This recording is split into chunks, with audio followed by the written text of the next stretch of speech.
misalnya Elsa meninggal hari ini nih, yakin nggak sih masuk surga? Yakin. Yakin. Ya. Oke. Terus kalau misalnya sudah meninggal kan, terus berdiri di depan pintu surga, lalu Tuhan Yesus berkata, mengapa aku harus memasukkanmu ke dalam surgaku? Terus Elsa jawab apa? Ya, karena sejak di dunia Ya, saya sering berbuat baik. apakah sesederhana itu? Emang harus sebaik apa sah? Bingung kan pasti jawabnya anak. Aku ada kabar baik nih Sar.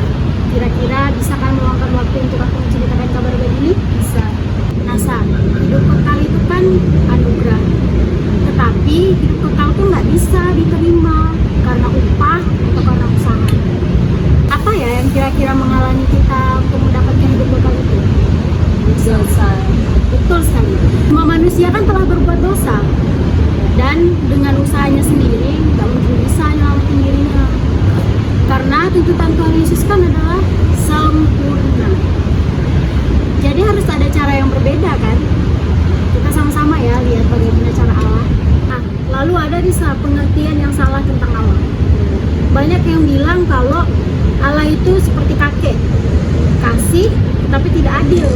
Kemudian ada juga yang bilang kalau Tuhan Yesus itu seperti polisi, adil tetapi tidak kasih. Nah, tapi pernyataan yang benar itu adalah Tuhan Yesus itu memiliki kasih dan adil.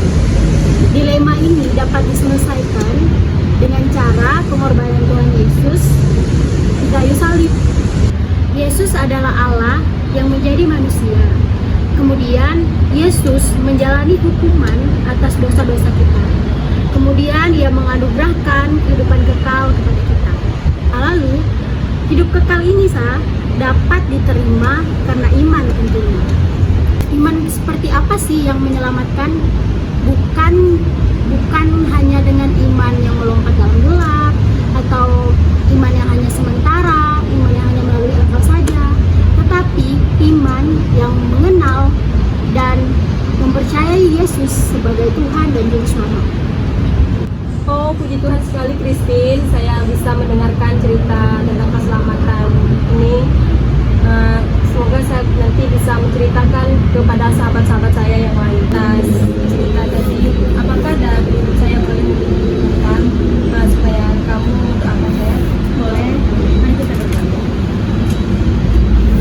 Bapa kami yang bertata dalam kerajaan surga, kami mengucap syukur Tuhan buat penyertaan-Mu bersama kehidupan kami. Kami tahu Bapa, kami ada hari ini bukan karena berbuat hebat juga kami Tuhan, tapi karena itu semua kemuliaan Bapa. Hari ini Tuhan, hamba-Mu bisa menyampaikan karya keselamatan kepada teman-teman hamba Tuhan. Bapa adalah Engkau yang ikut bekerja Tuhan. Biarlah apa yang sudah saya sampaikan, cerita kebenaran firman-Mu Tuhan, biar bisa ya terapkan dalam hati dan pikirannya Bapa. Dari boleh menjadi saluran berkat, bukan untuk dirinya tapi untuk orang lain Tuhan, menyatakan karya keselamatan-Mu kepada seluruh orang yang percaya kepada Tuhan, maupun yang belum bisa percaya kepada Bapa. Kehidupan kami, kami akan tetap serahkan ke dalam tangan Yesus.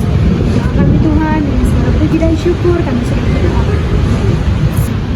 Ringkasan dari ini adalah ketika kamu sudah meyakini Tuhan sebagai juru selamat dan kamu berpikir bahwa masuk surga itu bisa dengan perbuatan baik atau hal semacamnya, itu adalah pengertian yang salah total.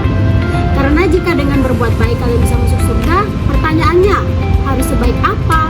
Karena tuntutan Tuhan Yesus adalah sempurna.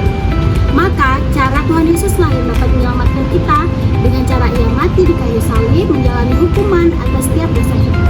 Dan ketika kamu sudah meyakini diri kamu harus memiliki dua, yaitu mengenal dan mempercayai Tuhan Yesus saja sebagai Tuhan dan Juru Selamat.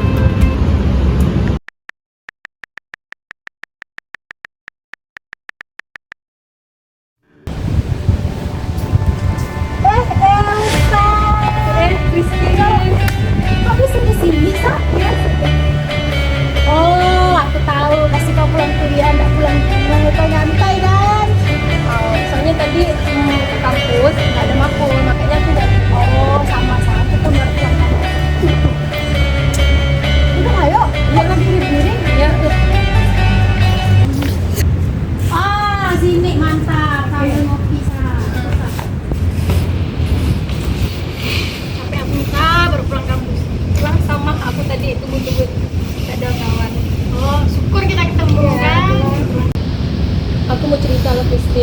Tidak, sebelum aku mengenal Yesus dan sesudah mengenal Yesus. Sebelum aku mengenal Yesus, dulunya tuh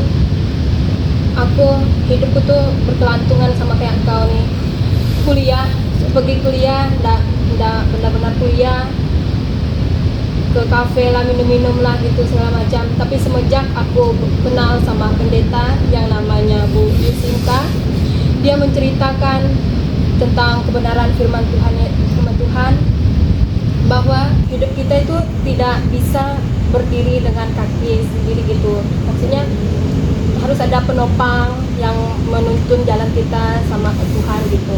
Tapi sesudah saya mendengarkan kebenaran cerita-cerita tentang firman Tuhan, dari situlah aku mulai berubah, sering pergi ke gereja, beribadah. Bahkan sekarang aku di dalam organisasi gereja mengajar anak sekolah minggu, dan jauh lebih berubah gitu. Itulah aku pun kayak ngerasa udah gimana ya, kayak kata-kata kau tadi itu hidup belantungan. Kau pun nyontohkannya sama aku kan. Iya. Cuman aku nih lagi proses berubah.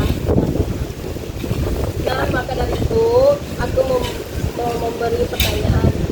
Jika kamu meninggal hari ini, apakah kamu yakin masuk surga?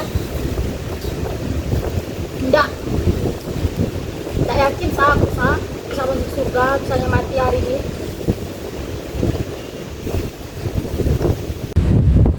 Jika kamu berdiri di pintu surga, apakah alasan Tuhan Yesus masuki kamu ke dalam surga? Berikanlah satu. Oke, alasan aku mungkin karena aku udah berbuat baik lah di dunia. Aku kan udah baik, nolong orang, terus bantuin orang tua, pastilah aku masuk surga. Apakah sesederhana itu? Emangnya harus sebaik apa? Iya ya, harus sebaik apa ya? Bingung deh. Nah, izinkan aku ceritakan tentang karya keselamatan Tuhan Yesus. Hidup kekal adalah anugerah. Hidup kekal tidak dapat diterima karena usaha atau karena upah. Apa sih yang menghalang kita menerima anugerah ini? Yaitu dosa. Semua manusia telah berdosa. Dengan usahanya sendiri tidak dapat menyelamatkan dirinya sendiri. Karena tuntutan Allah sempurna, maka harus ada cara berbeda. Mari kita melihat bagaimana cara Allah. Pengertian yang salah tentang Allah, seperti kakek, kasih tetapi tidak adil, dan juga banyak orang yang itu mencontohkan seperti polisi, adil tetapi tidak kasih. Dilema ini diselesaikan dengan cara Allah menunjukkan pengorbanannya di dalam Yesus Kristus. Yesus adalah Allah yang menjadi manusia. Yesus mati di kayu salib untuk menjalani hukuman atas dosa kita, bangkit, naik ke surga, dan menganugerahkan hidup kekal kepada kita.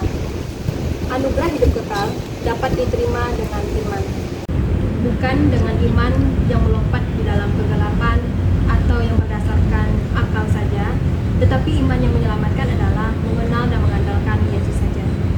Dari cerita aku tadi, apakah dapat kamu pahami? Paham Elsa? Saya berpikir bahwa berbuat baik itu bukanlah hal yang cukup, tapi Tuhan Yesus sudah lebih dulu mati di kayu salib, mengorbankan dirinya untuk menebus dosa kita. Jadi sampai di sini saya bisa memahami bahwa karya keselamatan Tuhan Yesus itu sangat luar biasa. Terima kasih ya Elsa. Saya akan menyampaikan pemberitaan ini kepada saudara-saudara seiman kita. Jadi jika kamu misalnya kamu meninggal hari ini, berarti kamu yakin masuk surga? Saya sudah yakin. Iya. Nasa, aku kan udah mendengar nih tentang keselamatan Tuhan Yesus Kristus. Jadi kerinduan dalam diri saya ingin sekali minta Elsa doakan. Oh, boleh. Bisa kan? Bisa. Mari kita berdoa. Ya Tuhan, kami bersyukur atas berkat penyertaan yang Kau berikan kepada kami, sehingga kami bisa berkumpul di tempat ini untuk menceritakan tentang keselamatan yang berasal daripada-Mu ya Tuhan. Semoga apa yang saya ceritakan tadi bisa diterapkan di dalam kehidupannya sehari-hari. Terima kasih Tuhan, terima kasih. Hanya ini doa saya, saya serahkan ke dalam tangan-Mu.